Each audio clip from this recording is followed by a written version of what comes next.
유학 때 터키에 단기 선교를 갔었습니다. 무슬림들을 만나 이야기를 나누었는데요. 하갈의 자녀 이스마엘을 아브라함의 약속의 자녀로 알고 있었습니다.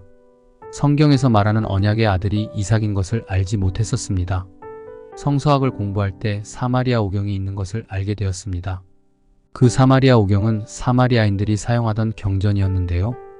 모세를 비롯하여 이스라엘 조상들을 좋게 묘사하고 부각하려 인간적인 약점들을 고쳐서 적었습니다. 거룩한 장소를 예루살렘이 아니라 세겜의 그리심산이라고 적어두었고요. 출애굽기 20장과 신명기 5장의 10계명 끝부분에 그리심산에 제단을 쌓고 거기에서만 제사를 드려야 한다고 하였습니다. 예루살렘이 아니라 사마리아가 중심 수도로 되어 있었습니다.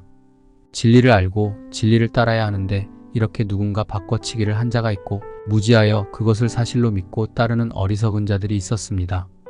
오늘날도 확증 편향에 빠져 사는 사람들이 많습니다. 전광훈을 선지자라고 하고요.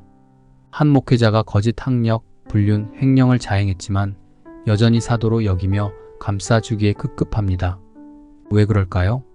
정말 제대로 보지 못하고 듣지 못하고 카톡으로 온 영상을 보다가 확증 편향에 빠져 살기 때문입니다. 이런 현상은 초대 교회 안에도 있었습니다. 오늘 본문의 바울은 율법 아래 있고자 하는 자들에게 정말 율법을 제대로 알고 있는지 반문하였습니다. 사마리아 오경처럼 뭔가 율법을 잘못 해석하여 율법주의자가 된 것은 아닌지 숙고하게 했습니다. 아브라함에게 두 아들이 있었는데 한 명은 자유 있는 여자 사라의 아들, 다른 한 명은 여종 하갈의 아들이 있었다고 하였습니다.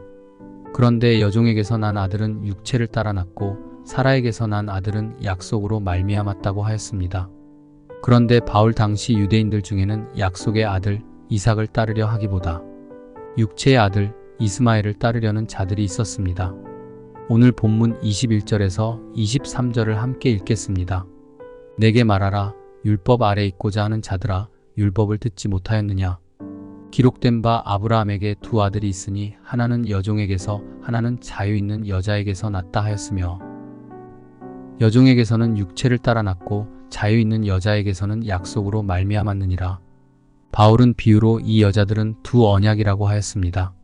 신의 산으로부터 종을 낳은 자는 하갈이고 위에 있는 예루살렘, 즉 천상의 예루살렘으로부터 약속의 아들을 낳은 자는 사라라고 하였습니다. 하갈에게서 낳은 자는 종노릇하고 사라에게서 낳은 자는 자유하게 되리라고 하였습니다. 그러나 위에 있는 예루살렘은 자유자니 약속의 자녀를 둔 어머니라고 하였습니다. 24절에서 26절입니다. 이것은 비유니 이 여자들은 두 언약이라 하나는 신의 산으로부터 종을 낳은 자니 곧 하갈이라. 이 하갈은 아라비아에 있는 신의 산으로서 지금 있는 예루살렘과 같은 곳이니 그가 그 자녀들과 더불어 종 노릇하고 오직 위에 있는 예루살렘은 자유자니 곧 우리 어머니라. 기록된 바 잉태하지 못한 자가 즐거워할 것은 홀로 사는 자의 자녀가 남편 있는 자의 자녀보다 많은 이유라고 하였습니다. 믿는 자들은 이삭과 같이 약속의 자녀지만 육체를 따라 난 자가 성령을 따라 난 자를 박해한 것 같이 여전히 그런 일이 있다고 하였습니다. 27절에서 29절을 함께 읽겠습니다. 기록된 바 잉태하지 못한 자여 즐거워하라. 산고를 모르는 자여 소리질러 외치라. 이는 홀로 사는 자의 자녀가 남편 있는 자의 자녀보다 많음이라 하였으니 형제들아 너희는 이삭과 같이 약속의 자녀라. 그러나 그때에 육체를 따라 난 자가 성령을 따라 난 자를 박해한 것 같이 이제도 그러하도다. 이게 무슨 말일까요? 어떻게 홀로 사는 자의 자녀가 남편 있는 자의 자녀보다 더 많을 수 있을까요? 구약 성경 말씀을 살펴보면 그 의미를 알 수 있습니다. 바울은 이사야 54장 1절의 말씀을 인용하며 자녀를 잉태치 못하는 자에게 많은 하나님의 자녀들이 태어날 것을 말했습니다. 잉태치 못하며 생산치 못한 너는 노래할지어다. 구로치 못한 너는 외쳐 노래할지어다. 홀로 된 여인의 자식이 남편 있는 자의 자식보다 많음이니라. 여호와의 말이니라. 그 약속의 자녀들이 핍박을 받을 것도 말하였습니다. 그러나 여종과 그 아들 이스마엘이 내어 쫓긴 것처럼 율법을 쫓아 사는 자들도 그렇게 되고 마침내 약속의 자녀들이 유업을 얻으리라고 하였습니다. 그러므로 여종의 자녀가 아닌 자유 있는 여자의 자녀로 설 것을 강조하였습니다. 30절과 31절입니다. 그러나 성경이 무엇을 말하느냐? 여종과 그 아들을 내쫓으라. 여종의 아들이 자유 있는 여자의 아들과 더불어 유업을 얻지 못하리라 하였느니라. 그런즉 형제들아, 우리는 여종의 자녀가 아니요 자유 있는 여자의 자녀니라. 바울은 율법 아래 거하여 여전히 육체의 자녀로 살 것인지, 아니면 갈라디아 성도들이 약속의 자녀로 그리스도를 믿고 그로 말미암아 구원을 받아 언약으로 주신 유업을 누릴 것인지 선택하도록 촉구하였습니다. 이 유업은 어떤 율법으로 되는 것이 아니라 그리스도를 믿음으로 가능하다고 알려주었습니다. 유대인들은 율법을 준수함으로 말미암아 특권을 가진 선민이 될 수 있다고 믿었지만, 바울은 육체의 아들 이스마엘이 아니라 약속의 아들 이삭과 같은 존재가 되라고 다시 한번 권면하였습니다.